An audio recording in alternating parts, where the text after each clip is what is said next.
दरोडा आणि मोक्का गुन्ह्यात अटकेत असलेला 20 वर्षीय आरोपी पोलिसांच्या हातावर तुरी देऊन पसार झालाय।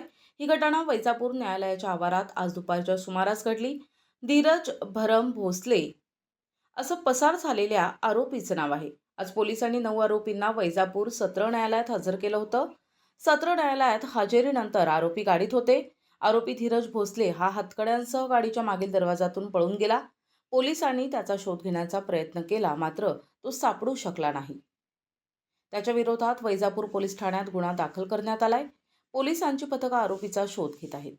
मोक्कासारख्या गंभीर गुन्ह्यातील आरोपींसाठी 6 पोलीस कर्मचाऱ्यांचा बंदोबस्त ठेवण्यात आला होता। त्यातील 1 कर्मचारी हा गैरहजर होते। 9 आरोपींसाठी फक्त 5 कर्मचारी बंदोबस्तात होते। नियमानुसार अशा गंभीर गुन्ह्यातील आरोपींना ने-आण करण्यासाठी शस्त्रधारी 1-3चा गार्ड असतो, परंतु येथे कर्मचाऱ्यांच्या कमतरतेची संधी साधून आरोपीनं पलायन केलंय।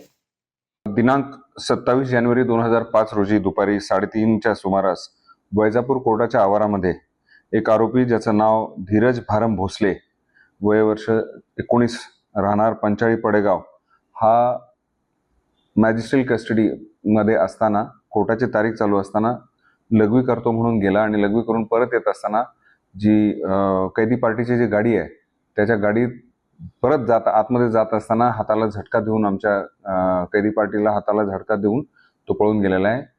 त्याच्या हातबेड्या ज्या आहेत हातकडीसह तो पळून गेलेला आहे। पोलिसांनी गुन्हा दाखल केलेला आहे आणि अधिक तपास चालू आहे। NTV news Marathi, Chhatrapati Sambhajinagar.